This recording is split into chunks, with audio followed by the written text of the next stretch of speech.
तमिलनाडु सरकार ने साफ साफ कह दिया है कि मिशनरियों का काम भारत के लिए इल्लीगल नहीं है, अपराध नहीं है, अपराध की श्रेणी में नहीं आ रहा है। Well, in an affidavit in the Supreme Court, the DMK government in Tamil Nadu has maintained that anti-conversion laws are prone to misuse against minorities. Tamil Nadu government said that nothing illegal about missionaries spreading Christianity and nothing wrong unless they adopt illegal means. The constitution gives right to spread their religions peacefully and change their beliefs. Now, the DMK government said in an affidavit that the citizens of the country should be allowed freely to choose their religion and it would not be appropriate for the government to put spokes to their personal belief and privacy. Now, affidavit said no incident of forceful conversion has been reported in the southern state in last many years. यानी सुसमाचार प्रचार करना, प्रसार करना, यीशु मसीह को बढ़ावा देना, यह गलत काम नहीं है। सुप्रीम कोर्ट को बयान दिया है तमिलनाडु सरकार। और विशेष बात यह है कि आज तक जितने सारे केसेस फाइल किए गए हैं ईसाई मिशनरियों के खिलाफ, कुछ भी सबूत नहीं मिला है, तो तमिलनाडु सरकार को बहुत बहुत धन्यवाद इस प्रकार का सोच रखने के लिए। और हर स्टेट के गवर्नमेंट्स को भी समझना चाहिए, डीपली समझना चाहिए। और जितने लोग विरोध करते हैं उन लोगों को भी समझना चाहिए, अक्ल आना चाहिए कि सच में ईसाई पादरियों ने इल्लीगल काम नहीं कर रहे हैं।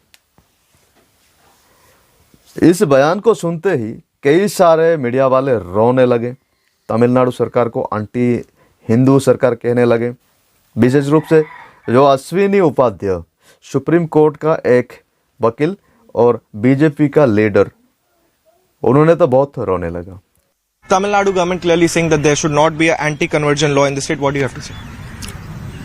I don't know why Tamil Nadu government is so afraid of this anti-conversion law. If there is no conversion in the Tamil Nadu, if there is no deceitful conversion or wrongful conversion, why the government is afraid of? I think this government is very serious under pressure of these missionaries.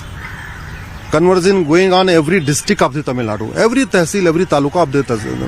क्योंकि उन्होंने ही चाहता है कि भारत को हिंदू राष्ट्र बनाया जाए, भारत को धर्म परिवर्तन विरोधी कानून लाना चाहिए, टोटल हर स्टेट में लाना चाहिए। इस प्रकार उन्होंने सुप्रीम कोर्ट को कह रहा है, रोज हमेशा कोशिश उनका रहता है ये।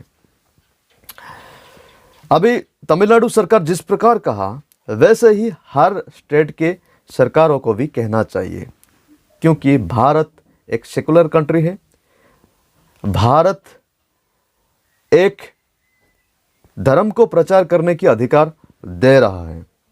और बाइबल गलत नहीं है, बाइबल का प्रचार होना चाहिए।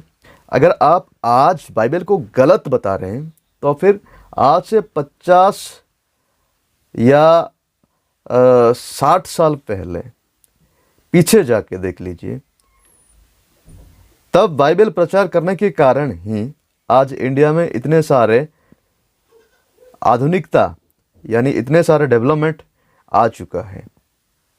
तो फिर पहले लोग अंधविश्वास में थे, लोग मेडिकल नहीं जाते थे, मेडिकल क्या उनको पता ही नहीं था। ईसाई मिशनरियों ने ही मेडिकल सिस्टम को ला चुके हैं। अभी बहुत सारे लोग कहेंगे कि नहीं, हमारे पास बहुत ज्ञान था, हम विश्व गुरु थे। तो फिर मुगलों ने और ब्रिटिश अंग्रेजों ने आके हमको क्यों गुलाम बनाए? विश्व गुरु को गुलाम नहीं बनाते हैं। हमारे देश के अंदर बहुत भेदभाव था, भेदभाव को ख़त्म करने के लिए मिशनरियों ने बहुत कोशिश की है। इंसानों को जानवर की तरह ट्रीटमेंट किया जा रहा था। आज उन ईसाई मिशनरियों को इंडिया में बैन करने के लिए कोशिश किया जा रहा है और तमिलनाडु सरकार उन लोगों को अच्छा जवाब दे चुका है। इसलिए तमिलनाडु सरकार को बहुत बहुत धन्यवाद। और जितने सारे सरकार स्टेट्स हैं उन सारे सरकार भी तमिलनाडु सरकार के द्वारा सीखना चाहिए।